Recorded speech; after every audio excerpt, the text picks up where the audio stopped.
معزز و محتشم قابل صد احترام سامعین کرام، اللہ جل مجدہ کی توفیق اور حضور نبی اکرم شفیع امم صلی اللہ علیہ وآلہ وسلم کے نالین اقدس کے تصدق سے نماز جمعہ کے لیے ہم جمع ہیں۔ خالق کائنات جل وعلا میری اور آپ کی یہ حاضری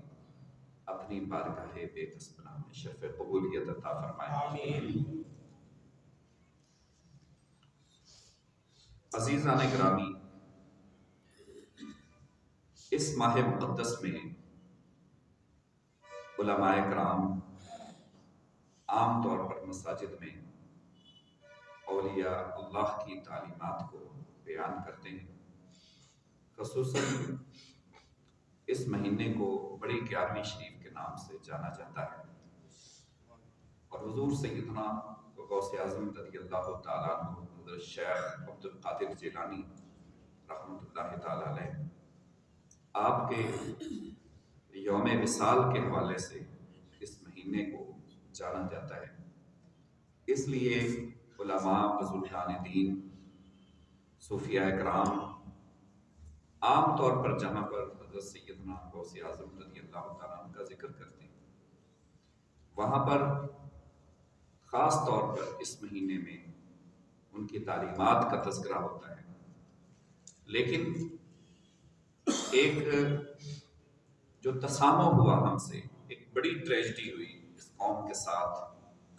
اس امت کے ساتھ، خاص طور پر بر صغیر کے اندر اور پھر پاکستان کے اندر، وہ یہ ہے کہ یہاں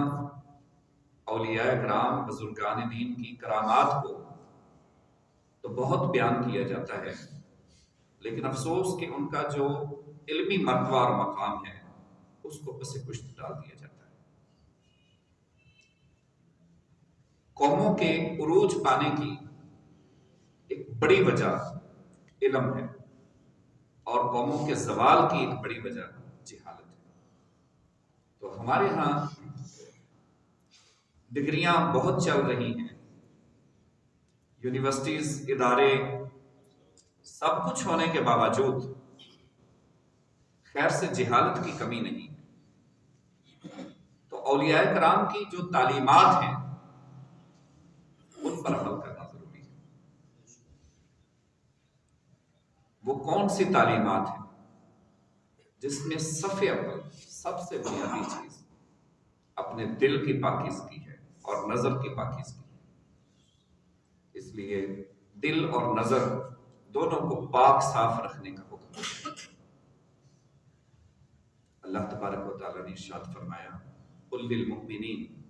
اے پیغمبر صلی اللہ علیہ وآلہ وسلم مومنوں سے کہہ دیجیے، یغضوا من ابصارہم، کہ وہ اپنی نگاہوں کو نیچے رکھیں، اپنے دلوں کو، اپنی نگاہوں کو پاک صاف رکھیں۔ پھر فرمایا وقل للمؤمنات، اور اے پیغمبر صلی اللہ علیہ وآلہ وسلم آپ مومن عورتوں کو بھی کہہ دیجیے، یغضضن من ابصارہن، وہ بھی اپنی نگاہوں کو نیچے رکھیں، وَيَحْفَظْنَ فُرُوجَهُنَّ، اور اپنی شرمگاہوں کی حفاظت کریں۔ اب اس آیہ مبارکہ پر اگر غور کیا جائے، اولیاء کرام کی جو بنیادی تعلیم ہے یہ ہے کہ انہوں نے اپنی نظر کو پاک رکھا، انہوں نے اپنے دل کو پاک رکھا۔ جس اللہ تبارک و تعالیٰ اس دل میں اپنی رحمت نازل فرماتا ہے، اپنا نور ڈالتا ہے، جو دل پاک اور صاف ہو جاتا ہے، جو نظر پاک اور صاف ہو جاتی ہے، خدا اس نظر میں اپنا نور پیدا کر دیتا ہے۔ اگر کوئی برتن گندا ہو تو ہم اس برتن کے اندر پانی نہیں ڈالتے، ہم اس برتن کے اندر دودھ نہیں ڈالتے، سالن نہیں ڈالتے، کیونکہ اس کے اندر ڈسٹ ہے، مٹی ہے، گندا ہے۔ تو جو دل غلاظتوں سے، گناہوں سے آلودہ ہو جاتا ہے، اللہ تبارک و تعالیٰ اس دل سے اپنا نور چھین لیتا ہے۔ اللہ اس دل میں اپنی رحمت نہیں ڈالتا، اللہ اس دل میں اور اس آنکھ میں اپنا نور اور اپنی رحمت ڈالتا ہے، جو دل اور آنکھ اس کے لیے پاکیزہ ہو جاتی ہے۔ اس لیے بڑے خوبصورت لہجے میں کسی نے یہ بات کہی ہے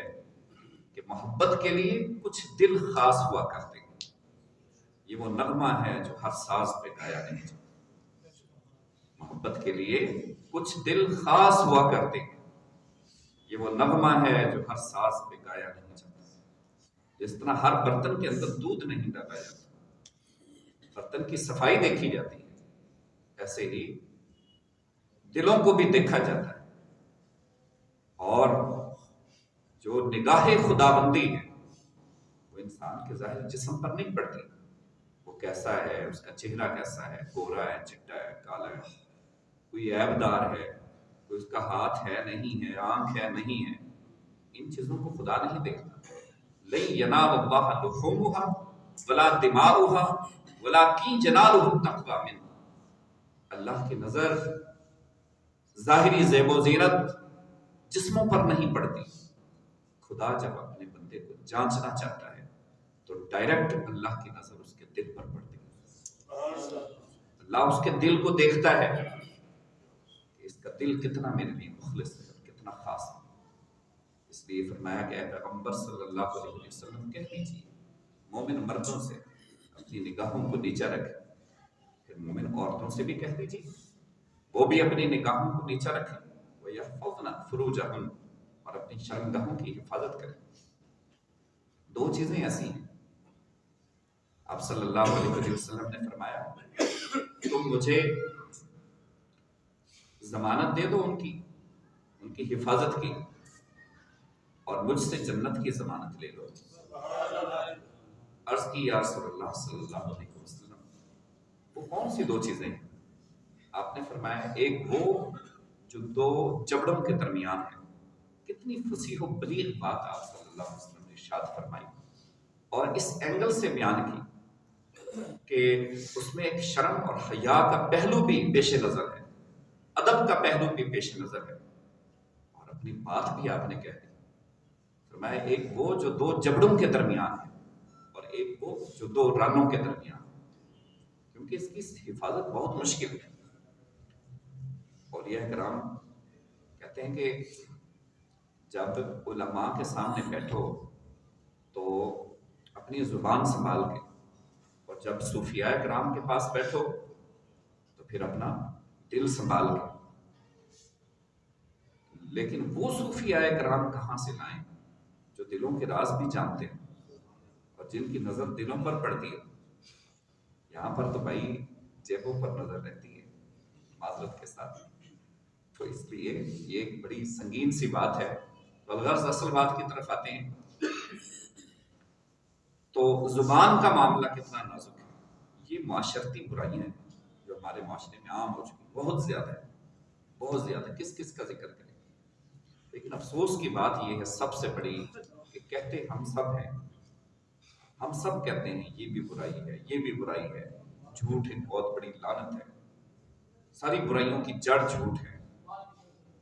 لیکن غیبت، چغلی، بد کلامی، بد زبانی، حسد، کینہ، نفاق، منافقت، یہ حسد اگر آپ اقوام عالم کی بات کریں اس وقت تو شاید جو ہے یہ صرف بر صغیر کے اندر ہی رہ گیا، پاکستان، انڈیا کے اندر، ان ممالک میں ہی رہ گیا یہ حسد، کینہ، بغض۔ بصورت دیگر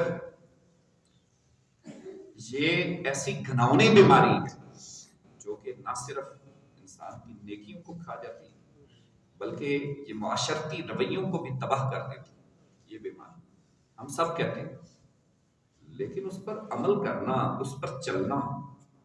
پتہ نہیں وہاں پہ کیوں میں مشکل پیش آتی ہے، اس پر ثابت قدم رہنا بہت مشکل ہو جاتا ہے۔ تو یہ ثابت قدمی کی ضرورت ہے، اسٹیڈ فاسٹنگ کی ضرورت ہے۔ تو آپ نے فرمایا کہ ایک وہ جو دو جبڑوں کے درمیان ہے، یعنی کہ زبان، اور دوسرا وہ جو دو رانوں کے درمیان، ان کی شرمگاہ، ان دو چیزوں پر کنٹرول مشکل ہے، اور یہی تقاضا ہے، یہی مطالبہ ہے بندہ مومن اپنی زبان کو بھی کنٹرول میں رکھے اور اپنی شرمگاہ کو بھی کنٹرول میں رکھے۔ کتنے گناہ ایسے ہیں جو زبان سے سرزد ہوتے ہیں، جھوٹ، غیبت، چغلی، الزام تراشی، بہتان، کسی کو گالی گلوچ کرنا، برا بھلا کہنا، لڑائیاں جھگڑے، جو فسادات دنگے، یہ تو میں گھروں کے جھگڑے جتنے ہیں، ساس اور بہو کے جھگڑے، میاں بیوی کے جھگڑے، اور یہ سارے زبان کے معاملات، دھوکہ دہی، وعدہ خلافی، زبان سے کتنے کام صبح سے شام تک نہیں کرتے۔ اور دوسرا شرمگاہ کی حفاظت ضروری ہے۔ تو آپ نے فرمایا کہ ان دو چیزوں کی ضمانت تم مجھے دے دو اور مجھ سے جنت کی ضمانت دے دو۔ تو عزیز دوستو، یہ وہ باتیں تھیں، ایک تو معاشرتی برائیوں میں سے ایک بڑی بیماری، ایک بڑی برائی جو بد نظری جس کو ہم کہتے ہیں، اپنی نظر کی غلاظت اور نظر کے گناہ اس میں شامل ہے۔ کچھ جگہوں پر شریعت نے اجازت دی ہے، لیکن وہ بھی بد نظری کی نہیں، وہ بھی شریعت نے اس انداز سے اجازت دی ہے کہ اگر کوئی شخص کسی خاتون سے نکاح کرنا چاہتا ہے تو وہ اس کے جو ہے ان اعضاء کو جن کو شریعت نے حرام قرار دیا دیکھنا، ان کا جائزہ لے سکتا ہے، اس لیے کہ وہ ایک دو دنوں کی بات نہیں ہے، وہ اس کی پوری زندگی کی بات ہے، اس نے اس کے ساتھ زندگی گزارنی ہے، تو اس لیے اس کا جائزہ لیا جا سکتا ہے، اس کی شریعت نے اجازت دی۔ اس کے لیے بھی بہتر ہے کہ کسی ایسی خاتون کا چناؤ کیا جائے جو اس معاملے میں ایکسپرٹ ہو، اور وہ جو ہے پھر اس میں اگر اس کو کوئی کمی نظر آتی، اگر بات نہیں بنتی تو اس کا ڈھنڈورا نہ پیٹا جائے، کسی کی عزت کو پامال نہ کیا جائے، پھر ذکر ہوتا ہے بیٹھ کر، غیبتیں ہوتی ہیں، یہ عیب ہے جی اس میں بس نہیں ہوا، یہ عیب ہے اس میں نہیں ہوا، تو دوسروں کے عیب ہمیں بہت جلدی نظر آتے ہیں، دوسروں کے بڑے بڑے عیب ہمیں نظر آ جاتے ہیں، لیکن اپنے اندر چھپے ہوئے وہ سانپ بچھو اور وہ اپنے گریبان میں جھانک کر ہم نہیں دیکھتے۔ کہتے ہیں کہ چاند کی طرف تھوکنے سے چاند کا چہرہ میلا نہیں ہوتا، لیکن تھوکنے والے کے اوپر ہی آتا ہے۔ تو کسی خواہ مخواہ انسان پر کسی پر الزام تراشی کرنا، اس میں ایسے ہی کوئی عیب نکال دینا اپنا عیب چھپانے کے لیے، تو اس سے جو ہے اس کی عزت میں تو فرق نہیں آئے گا، لیکن وہ گناہوں کا پلندہ اس کے دل میں ڈال دیے جائے، یہ بات ضرور ہے، رحمت خداوندی سے وہ مایوس ہو جائے۔ پھر ہم کہتے ہیں کہ ہمارے اوپر رحمتیں کیوں نہیں نازل ہوتی، مال میں برکت نہیں ہوتی، اولاد میں برکت نہیں ہے، روزی میں برکت نہیں ہے۔ اولاد میں برکت سے مراد اولاد کا فرما بردار ہو، روزی میں برکت سے مراد کہ جو مل جائے اس پر انسان خوش رہے، یہ قناعت ہے، خدا کی رضا پر خوش رہنا۔ تو حضور نبی اکرم صلی اللہ علیہ وسلم نے ارشاد فرمایا، عن ابی ہریرہ رضی اللہ تعالیٰ عنہ قال جاء رجل الى النبي صلی اللہ علیہ وسلم فقال انی تزوجت امرأة من الانصار قال فانظر الیها فان فی اعین الانصار شیئا۔ عرض کرتے ہیں یا رسول اللہ صلی اللہ علیہ وسلم، ایک شخص آیا، حضرت ابو ہریرہ سے روایت ہے، کہتے ہیں حضور میں انصار کی ایک خاتون سے شادی کرنا چاہتا ہوں، تو میرے لیے کیا حکم ہے، کیا میں اس کو دیکھ سکتا ہوں؟ آپ صلی اللہ علیہ وسلم نے فرمایا فانظر الیہا، آپ کو اجازت ہے، آپ اس کو دیکھ سکتے ہیں۔ اس کا مطلب شادی سے پہلے جو معاملات ہیں اس میں ایک دوسرے کو دیکھنے کی اجازت ہے، دونوں کو شریعت نے حق دیا کہ مرد عورت کو دیکھے، عورت مرد کو دیکھے، اور نکاح کی غرض سے، پیغام نکاح کی غرض سے دیکھا جا رہا ہے، لیکن بلا وجہ کسی کے خد و خال کا جائزہ لینا اور اس پر نظر دوڑانا، اس کو شریعت نے سختی سے منع کیا، بلکہ یہ ساری چیزیں گناہ کے زمرے میں آتی ہیں۔ اب ان چیزوں کو اگر آپ غور سے دیکھیں، اور پھر آپ نے فرمایا کہ دیکھ سکتے ہیں آپ، اس لیے کہ فی اعین الانصار شیئا، انصار کی کچھ خواتین ایسی ہیں، کچھ فیملیز کہ جن کی آنکھوں میں پرابلم ہے، آنکھوں میں کوئی عیب ہوتا ہے یا کسی اور عضو میں عیب ہو، پھر آگے ساری زندگی بندہ تانو تشنیع کرتا رہے، برا بھلا کہتا رہے، اس سے بہتر ہے کہ آپ اگر اگر یہ نہیں ہوتے تو آپ پہلے ہی اس سے وائڈ کریں. اور اگر آپ وہ دیکھ کر عیب پھر متفق ہو رہے ہیں تو پھر ساری زندگی تعلق تشریح نہ کریں. پھر بار بار یہ بات مت جتائیں، پھر برا بلا مت کہیں، دوسرے کو احساس کمتری کی طرف مت لے کر کیوں دوسروں کا جینا محال کر رہے ہیں. آپ صلی اللہ علیہ وسلم نے فرمایا کہ اگر کسی عورت میں تمہیں کوئی برائی نظر آتی ہے، کوئی عیب نظر آتا ہے، بالفرض اس کی کوتاہی ہے، کمی ہے، تو آپ اس کے عیبوں کو نہ دیکھیں، آپ یہ بھی دیکھیں کہ اس کے اندر خدا نے اچھائیاں کتنی رکھی.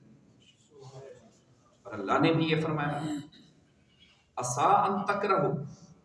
تم اس کے صرف عیبوں کو دیکھتے ہو، تم یہ بھی دیکھ لو کہ اللہ نے اس کے اندر کچھ خوبیاں بھی ضرور رکھی ہوں. یہ خدائی وعدہ ہے، کچھ خوبیاں بھی ضرور رکھی ہوں گی. تو اس لیے صرف عیبوں پر بھی نظر نہیں ہونی چاہیے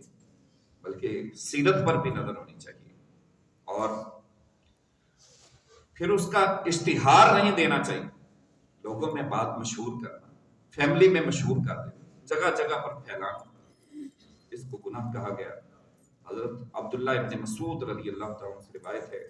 قال رسول اللہ صلی اللہ علیہ وسلم لا تباشر المرأة فتنعتها تزوجها كأنه ينظر إليها. آپ صلی اللہ علیہ وسلم نے فرمایا کہ کوئی عورت بھی کسی عورت کے جسم کو برہنہ نہ دیکھے، اور کوئی مرد بھی کسی مرد کے جسم کو برہنہ نہ دیکھے. اور پھر کوئی خاتون اپنے شوہر کے سامنے کسی دوسری عورت کے خد و خال اور اس کے حسن جمال، اس کی خوبصورتی کا تذکرہ نہ کرے. اس لیے کہ جب وہ اپنے شوہر کے سامنے کسی دوسری خاتون کا ذکر کرے گی، اس کے خد و خال اور اس کی خوبصورتی، اس کا سٹرکچر، اس کے ڈھانچے کا ذکر کرے گی، تو وہ ایسے ہی ہے جیسے وہ خاتون خود اپنے شوہر کو گناہ پر اکسا رہی ہے. اس کا نفسیاتی ہیجان اس طرف ہو جائے گا، جس کی وجہ سے اس کی اپنی رسپیکٹ میں کمی آئے گی. اسے کہتے ہیں اپنے پاؤں پر خود ہی کلہاڑی مار. وہ گویا کہ اپنے پاؤں پر کلہاڑی مار رہی ہے، اپنی رسپیکٹ خراب کر رہی ہے، اپنی عزت خراب کر رہی ہے. تو اس طرح کی باتیں دوسروں کے عیوب، دوسروں کے جو سطر کے متعلق ہیں، شرمگاہ سے ریلیٹڈ ہیں، خد و خال سے ریلیٹڈ ہیں، اس قسم کی معیوب باتیں میاں بیوی کو بھی آپس میں نہیں کرنی چاہیے. وقتی طور پر تو وہ یہ باتیں کر لیتے ہیں، لیکن بعد میں جب ان کی انبن ہوتی ہے تو وہ سب سے پہلے انہی باتوں کا تانا دیتے ہیں ایک دوسرے کو. وہ کہتا ہے تم ایسی ہو، وہ کہتا ہے تم ایسے ہو، وہ کہتا ہے تم نے یہ مجھے خود بات کہی تھی. تو پھر یہ وہ باتیں رہ رہ کر یاد آتی، پھر ایک دوسرے کو موقع پرووائڈ کیا جاتا جو کہ ازدواجی زندگی کو تباہ کرنے کے لیے کافی ہے. تو اس لیے اگر کسی کی ارلی زندگی کے معاملات ہیں، ٹین ایج کے معاملات ہیں، انسان اس وقت کچی عمر میں ہوتا ہے، ہزاروں غلطیاں ہو جاتی ہیں، آخر انسان گناہوں کا پتلا ہے، لیکن ان کا جو ہے وہ بعد میں اشتہار نہیں دینا چاہیے. بیٹھ کر جو ہے وہ ڈسکشن ہو رہی ہوتی ہے، یاد ماضی چل رہی ہے، اور ماضی کے سارے قصے کہانیاں سنائے جا رہے ہیں، تو پھر بعد میں وہی چیزیں وہ ڈائیورس کا سبب بن جاتی ہیں، علیحدگی کا سبب بن جاتی ہیں. تو اس لیے آپ صلی اللہ علیہ وسلم نے سختی سے منع فرمایا. ایک تو کوئی بھی خاتون بھی کسی دوسری خاتون کے اعضاء کو نہ دیکھے، اس کے برہنگی کو نہ دیکھے. اب اگر اس پر تھوڑی سی بات کی جائے، اور آج سوشل میڈیا کا کردار جو ہمارے سامنے ہے اور روزے روشن کی طرح منور ہے، تو آپ دیکھیے کہ اللہ ماشاء اللہ، میں تو کہتا ہوں کہ یہ موبائل اگر بول پڑے نا قیامت کے دن، یہ موبائل اللہ نے تو فرشتے مقرر کیے ہیں کرامن کاتبین، جو ہماری سانسوں کو بھی گن کر لکھتے ہیں. تو انسان یہ بات جو ہے وہ ذہن سے نکال دے کہ شاید اس کی پوچھ گچھ نہیں ہوگی. فَمَن يَعْمَلْ مِثْقَالَ ذَرَّةٍ خَيْرًا يَرَهُ وَمَن يَعْمَلْ مِثْقَالَ ذَرَّةٍ شَرًّا يَرَهُ. پتہ نہیں کیوں ہم بار بار اس بات کو بھول جاتے ہیں، اور مجموعی طور پر ہم سب اس میں انوالو ہوتے ہیں، کوئی مفتی، کوئی ملا، کوئی پیر فقیر الا ماشاء اللہ۔ میں نے عرض کیا کہ یہ موبائل بول پڑے نا قیامت کے دن، صرف موبائل، ویسے تو ان کو بولنے کی ضرورت نہیں ہے، اللہ کے فرشتے وہ سارا حساب تھا خدا خود دیکھ رہے ہیں۔ ان اللہ بصیر بالعباد، اللہ ہر وقت ہر جگہ اپنے بندوں کو دیکھ رہا ہے۔ وہ خدا ہی نہیں ہے، وہ خدا ہی کیا ہے جو اپنے بندوں کو دیکھے نا۔ اللہ بما تعملون بصیر، میرے بندو جو کچھ تم کرتے ہو وہ سب کچھ میری نگاہوں کے سامنے ہے، مجھ سے چھپا نہیں سکتے۔ اللہ علیم بذات الصدور، میں تو تمہارے دلوں کی سوچوں سے بھی واقف ہوں، میں تمہارے دلوں کے رازوں سے واقف ہوں، اس لیے اپنی سوچوں کو بھی پازیٹو بنائیے، مثبت سوچ کے حامل بن جائیں۔ لیکن میں اس کا ترجمہ کچھ اس انداز سے بھی کرتا ہوں، ان اللہ بصیر بالعباد، اللہ اپنے بندوں کو دیکھ رہا ہے۔ کیا اللہ اپنے بندوں کو کڑی نظر سے دیکھ رہا ہے؟ کیا وہ نگاہ غضب سے دیکھ رہا ہے؟ نہیں، اللہ بصیر بالعباد، اللہ ہر وقت اپنے بندوں کو نگاہ محبت سے دیکھ رہا ہے، نگاہ محبت سے دیکھ رہا ہے، اس کی نگاہیں تعاقب کر رہی ہیں، اور وہ پکار کر کہتا ہے یا ایھا الانسان ما غرک بربک الکریم، اے میرے بندے میری نگاہیں تیری منتظر ہیں، کب پلٹ کر میری طرف آئے گا، کب لوٹ کر میری طرف آئے گا۔ اللہ لمحہ بلمحہ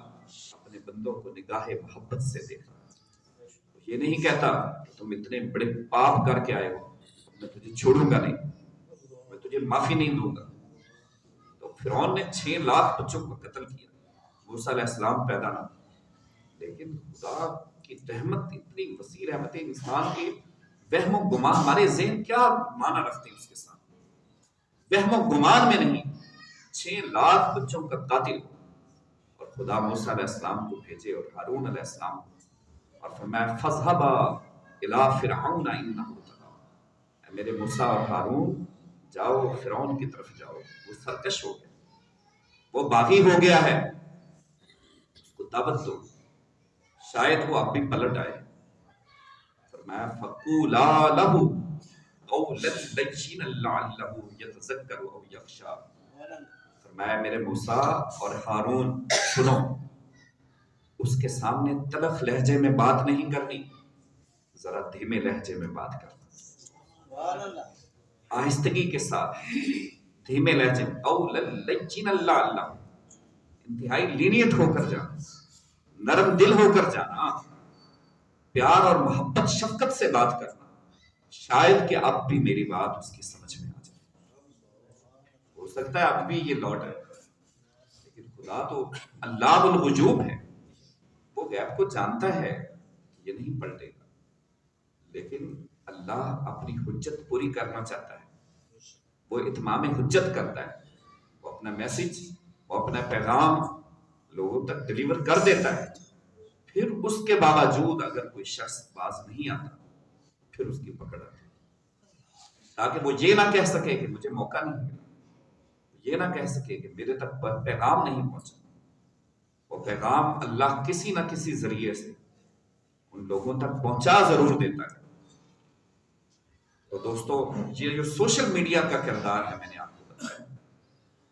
تو یہ اگر موبائل ہی قیامت کے دن میں نے کہا بول پڑے، کوئی جناب مفتی اور بڑے بڑے پیر فقیر اور بڑے بڑے جبے اور کبے اور سامنے جو پہن کے پھرتے ہیں نا آج دھوکہ دے کر قوم کو، سب کے سب جو ہے ان کے گریبانوں سے پکڑا جائے گا، ہر چیز جو ہے وہ کھل کر سامنے آ جائے گی، ایک ایک چیز، یہ تو گوگل کے پاس پورا ریکارڈ موجود ہے، تو چھے جائے کہ جو ہے وہ خدا کی نظروں سے کون چھپ سکتا ہے، کیمرے کی آنکھ دیکھ رہی ہے۔ جب انسان کے دل میں یہ احساس ہوتا ہے، عام ہم اپنے یہ دفتروں میں کام کرتے ہیں، ذرا سوچیں تھوڑا سا، جہاں پر کیمرے لگے ہوتے ہیں، ہم غلطی سے بھی کوئی جو ہے وہاں پر اگر جہاں پر منع ہے کہ بھئی یہاں پر جو ہے وہ کھانا نہیں کھانا بیٹھ کر، یہاں پر بیٹھ کر مجمع نہیں لگانا، گروپس نہیں بنانے، گروپنگ نہیں کرنی، یہ طرح طرح کے بڑے بڑے لوگوں نے اپنے خود ساختہ قوانین بنائے ہوئے ہیں اداروں کے اندر، اور ان کے خود ساختہ قوانین کی اگر کوئی خلاف ورزی کرتا ہے نا، تیش میں آ جاتے ہیں، لوگوں کو نوکریوں سے نکال دیتے ہیں۔ مجھے ان ساری چیزوں کا اس لیے پتا ہے کہ میں خود بھی معاشرے کا ایک فرد ہوں، ہم خود بھی یہ کام کر رہے ہیں، تو لوگوں کو نکال دیا جاتا ہے جاب سے، ملازمت سے نکال دیے، تم نے ہمارے قانون کی خلاف ورزی کی، رول اینڈ ریگولیشن کے اگینسٹ چلے ہو، تم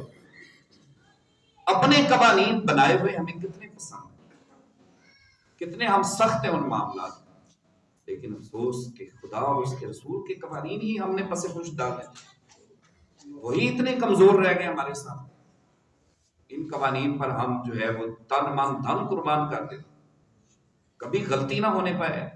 باس ناراض ہو جائیں، کیمرہ دیکھ رہا ہے، کیمرے سے ہم اتنا ڈرتے ہیں، یہاں پہ کیمرہ لگا ہوا ہے، ادھر آ جائیں، ادھر بات کرتے ہیں، کیمرے سے ڈر ہے، افسوس